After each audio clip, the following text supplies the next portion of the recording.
There are moments in life that feel small while they're happening. A comment, a gesture, a gift offered with good intentions. Yet they end up revealing the truth about the people closest to us. Sometimes it's in these quiet moments that a hidden fault line finally breaks, exposing everything that's been buried beneath years of silence. If you've ever found yourself holding your breath to keep the peace, if you've ever walked into a room hoping for warmth but met a cold smile instead, or if you've ever wondered whether someone would finally see your worth, then this story might feel uncomfortably familiar in all the right ways. Before we step into it, take a second to make this space feel a little more connected. Tap subscribe, hit like, not because it's routine, but because it helps bring more stories like this to the people who need them. And I'm genuinely curious, from which city are you watching today? It always amazes me how these small shared moments travel across distances and find their way into living rooms, offices, quiet bedrooms, and morning commutes all over the country. All right, take a breath. Let's begin the story. I'm not gonna lie, I had a weird feeling in my gut as I wrapped the necklace for my sister's birthday. Not dread exactly, not quite anxiety.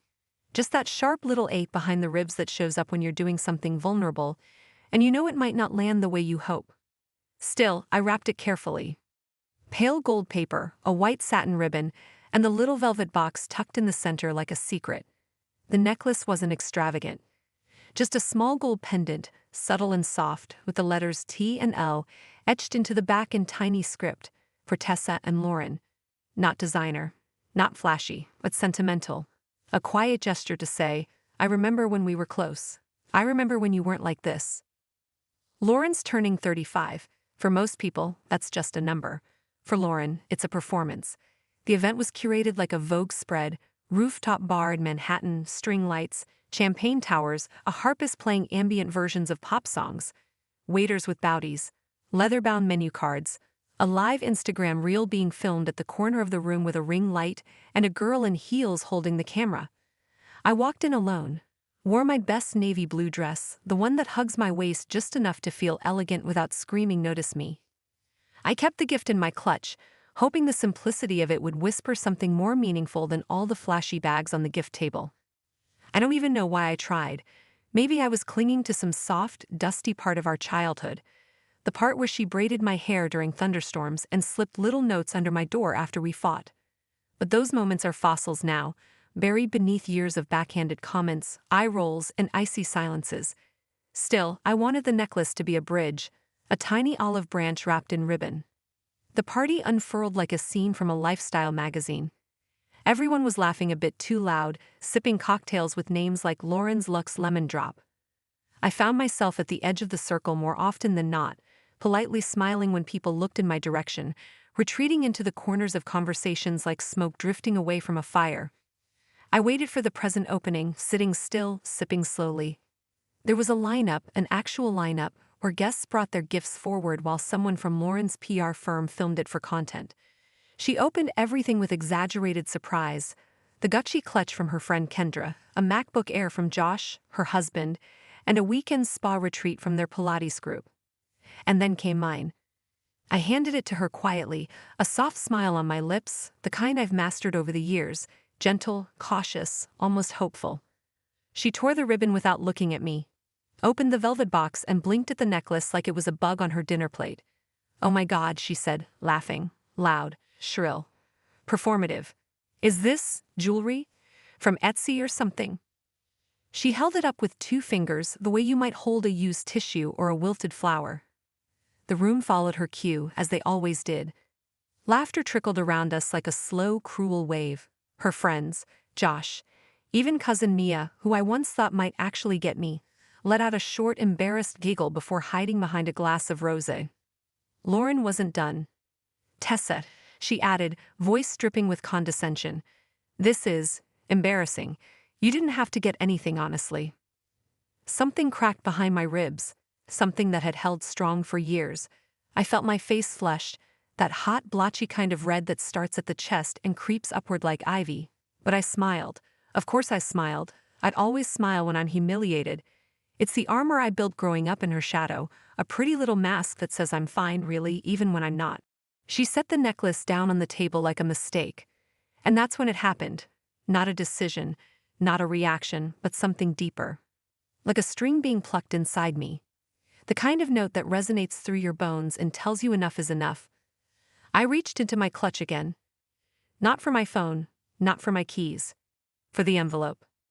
It was thicker than a greeting card, cream-colored, sealed with a wax stamp I'd added for flair. Inside, 3 folded pages, 1 copy of the debt notice, 1 copy of the email exchange with the lender, 1 final page with the breakdown of how much she owed and what would happen if she didn't pay. I had never intended to bring it. I swear I hadn't. I put it in my bag earlier that day, almost without thinking, some part of me needing to keep it close, like a secret weapon I hoped I'd never use. But now, I didn't feel guilty. I felt calm. I looked at her across the table, with all her followers and filters and fake laughter, and I knew in that moment, if she wanted to treat me like I was cheap, disposable, then she was about to learn the price of underestimating someone who's been quiet for too long. The necklace was the gift she mocked. The envelope was the one she feared. And this time, she'd be opening both. 2 months ago, I came home to a letter sticking out of the rusted mailbox outside my old apartment, the 1-bedroom walk-up I rented during grad school, before I had to sublet it out to save on rent. I'd forgotten the building still had my name listed on the buzzer. The envelope looked official, stark white, no logo, windowed front. It had my address, but not my name. It said, Lauren Avery, my sister. At first, I thought maybe she was forwarding some business mail, or maybe it was a marketing fluke. I tossed it on the counter, made tea, let it sit there for hours, but something about it kept pulling my eyes. I don't usually open other people's mail, even if they're related. But this was Lauren, the same Lauren who had once used my social security number without asking to get a utilities discount in college, who used my Netflix account for 2 years after we stopped speaking, who had borrowed things without returning them so many times that I'd stopped keeping track. I picked it up and tore the side open with a butter knife. What I read stunned me. It was a final notice, not a first warning, not a gentle reminder. A final, desperate alert from a private lender. $47,300 outstanding, 30 days past due, and another 30 before the account would be escalated to legal recovery. It wasn't a credit card or a mortgage. This was a personal business loan. The words default, collateral, and legal pursuit stood out in stark black ink. She had listed my old address as the contact, probably back when she was trying to seem more independent, when she was launching that overpriced boutique that never made it past month 5. The one that was supposed to be Lauren's comeback after her influencer career stalled and her engagement to Josh went cold for 6 months. I had offered to help with spreadsheets once. She'd said, I have it under control, Tess. You wouldn't get the aesthetic I'm going for anyway. I stared at the letter for a long time, not out of shock, but out of decision. I could have thrown it away, could have texted her a photo and let her deal with it. But something in me, not revenge, not yet, wanted to know, so I started digging. I Googled the lender, a private finance firm that specialized in high-risk business loans, the kind that hands out fast cash without asking too many questions, in exchange for astronomical interest, the kind desperate people go to when the banks say no. I called the number on the letter. Hi, I'm Lauren Avery's assistant. We just got this letter at the address on file and wanted to confirm the status of the account, I said, mimicking the clipped, confident tone I use in interviews. The woman on the other end was efficient, bored, and clearly juggling too many calls. Name on file is Lauren Avery, she said. Last 4 of the account. I recited them off the letter. Click. Typing. Yes, client is in default. Original loan was for $38,000 taken in March. Current balance after penalties and interest is $47,300. Final action in 60 days if no payment plan is established. She hasn't reached out. Nope. 2 failed contact attempts. Legal handoff is pending. I hung up. I sat in silence, staring at the open letter on my counter. No one knew. Not Josh, not our parents. I was sure of it. Lauren hated appearing weak. She lived for the optics, the curated Instagram, the pristine white apartment in Tribeca, the illusion of effortlessness. Debt didn't fit into that aesthetic, especially not debt tied to failure. Her boutique had closed on her own terms, or so she told everyone. A soft launch experiment she was pivoting from. But this letter shattered that story. It reeked of desperation, of silence, of lies. And now I had it. This truth, folded into 3 perfect creases and sealed inside an envelope that she didn't even know existed. I didn't plan anything, not right away. I kept the letter in my desk drawer under a pile of tax receipts. I told myself it wasn't my problem, but it felt like mine. Because in a way, I'd always been the cleanup crew in her life. The one who patched things quietly behind the scenes while she shined in front of the camera. The one who watched her lie with such grace that even I sometimes believed her. Every few days, I checked the deadline, counted the days left, watched the number shrink, 60, then 48, then 39. Meanwhile, she posted new photo shoots in flowy dresses and cappuccinos with captions like "romanticizing my life," while this unpaid ghost hung over her shoulders. She threw brunches and sipped mimosas while pretending her past hadn't collapsed under its own aesthetic. I waited, not out of cruelty, out of principle. Because I knew, eventually, she would find a way to humiliate me again. She always did. And this time, I wouldn't just swallow it like I had 1,000 times before. So when she mocked my necklace in front of 30 people, laughing with that same razor-sharp cruelty she'd mastered since we were kids, I didn't flinch. I reached into my clutch. The envelope was heavy, thicker than it needed to be. I had printed 3 copies, just in case. I handed it to her gently, my voice soft, measured, like I was offering her a tissue. "Actually, I got you something else too." Her hand paused mid-air as it touched the envelope. She knew. Instantly. Not the contents, not the specifics, but she felt the weight of it. The truth inside, her smile faltered. And for the first time in my life, I saw something in Lauren Avery that I'd never seen before. Fear. Lauren opened the envelope slowly, the way someone touches an object they already know will hurt. Her manicured fingers, painted a glossy pale pink chosen specifically to match tonight's theme, trembled just slightly as she slid a thumb under the seal.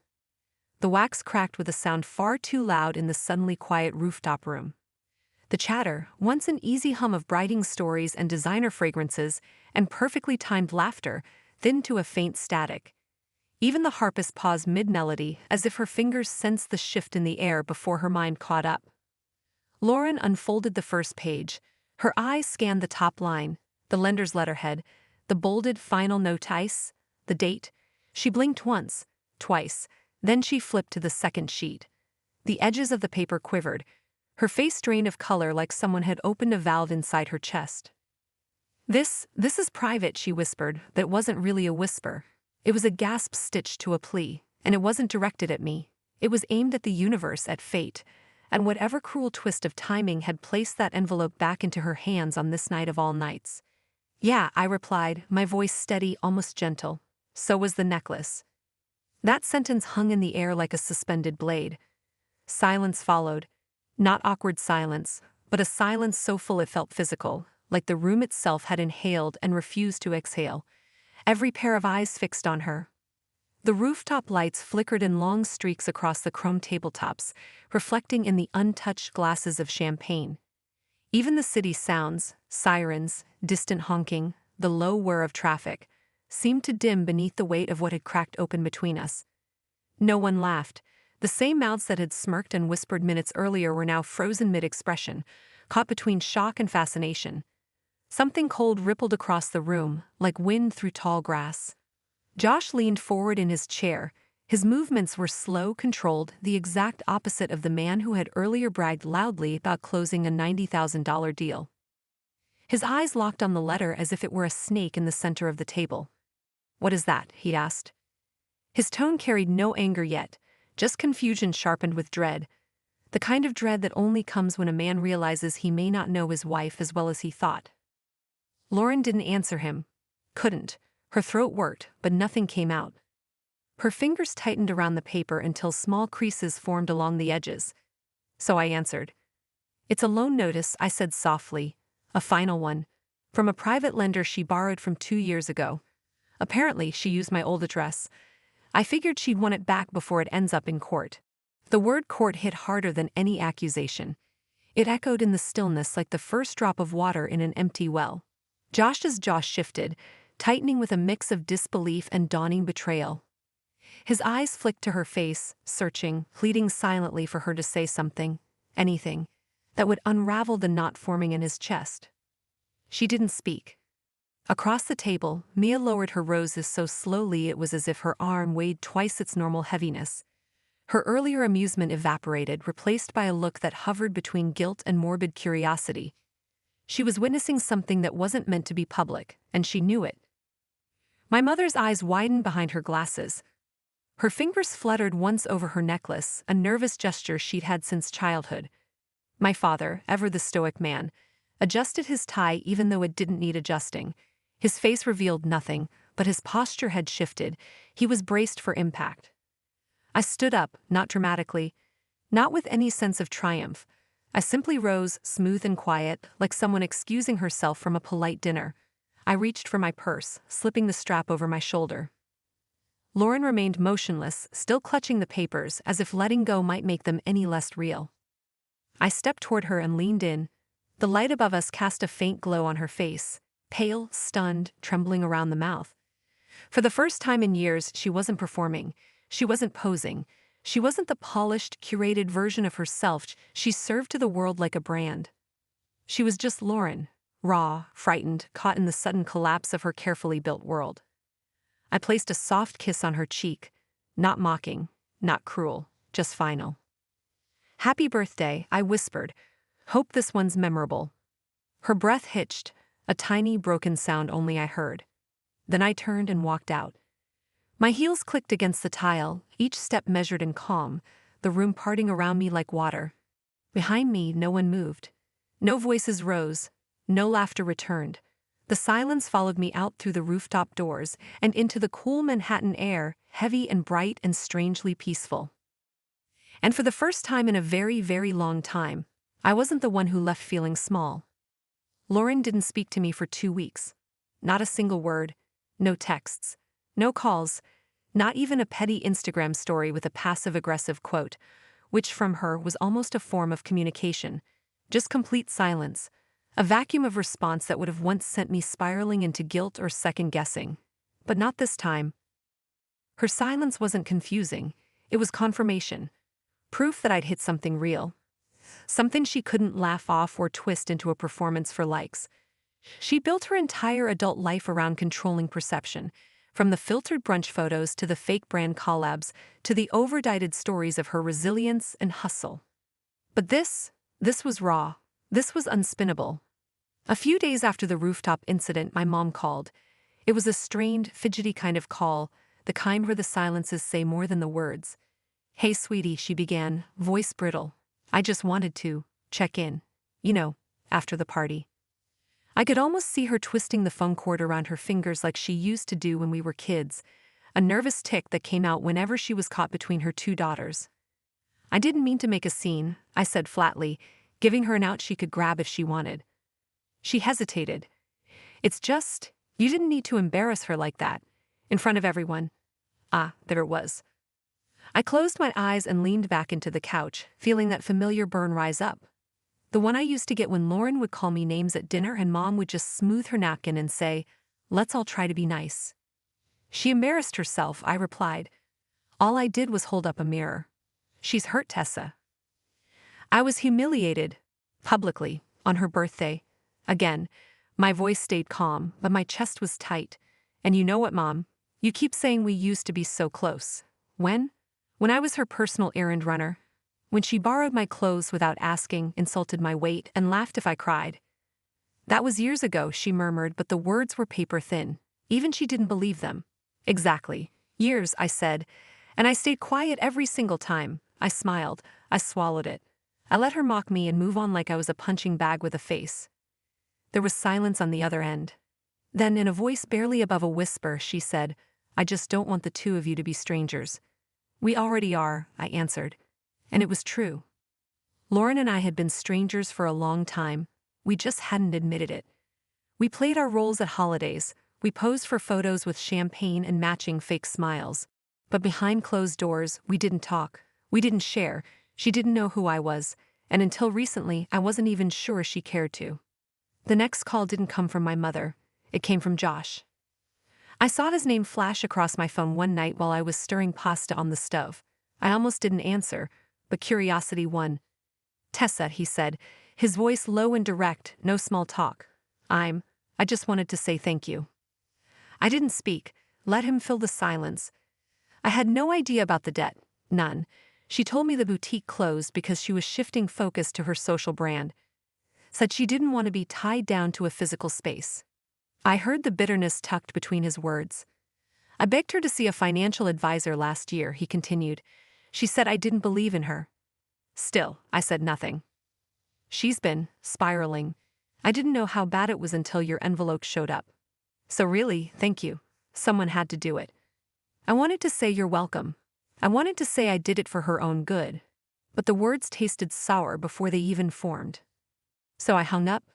Not angrily, just quietly. Because I wasn't doing this for Josh. I wasn't doing it to save Lauren. I wasn't trying to be some heroic sister reclaiming her role in the family drama. No, this wasn't about redemption. It was about being heard. For the first time in my life, I wasn't the punchline. I wasn't the one left red-faced while Lauren floated above it all, untouched by consequence. I'd spent so many years shrinking myself to avoid triggering her insecurities, avoiding confrontation because she was the sensitive one, the performer, the star. But this time, she couldn't hide behind the spotlight. And for once, no one rushed in to protect her from the truth. No one smoothed it over or swept it under the rug. No one made me apologize for being too blunt or too emotional or too dramatic. They listened. And that silence, the stunned silence in that glittering rooftop room, echoed louder than all the apologies I'd never received. It didn't make me feel victorious, not exactly. But it made me feel real. And that was enough. It arrived on a Tuesday, just a plain, nondescript package wedged into my mailbox, its edges slightly bent from the weight of the bills stacked beneath it. No return address, no sender's name. Just my own, scribbled in a hand I didn't recognize, or maybe didn't want to admit I did. I brought it inside without ceremony, set it on the kitchen counter next to my half-empty coffee mug and the stack of unread magazines. I stared at it for a while, not because I didn't know what was inside, but because I did. Some things carry a weight you can feel even before you open them. Eventually, I peeled back the tape. No wrapping, no bubble cushioning, just the velvet box I had picked out weeks ago, sitting quietly in the center. Familiar, but heavier somehow. I'd opened it. The necklace was exactly as I'd remembered, delicate, golden, modest in size, but the back had changed. Where there had once only been the engraving of our initials, T and L. A new line shimmered beneath it. Smaller, finer, but unmistakable. I'm sorry. No note, no explanation, no signature, just those two words, etched into metal, soft as a breath and sharp as a blade. I stood there, the box in one hand, my other hand hovering above the counter like I was waiting to catch something that was falling, but nothing fell. Not a tear, not a sob, not even a breath. Just silence, the kind of deep, echoing silence that settles when something long buried finally surfaces. I kept it. Not out of sentiment exactly, not out of forgiveness, just something closer to truth, to acknowledgement. I placed the necklace back inside the velvet box, closed the lid, and tucked it into the drawer of my nightstand, right next to my passport, and a few old birthday cards I'd never had the heart to throw away. I didn't wear it. Not yet. Maybe not ever. But I kept it.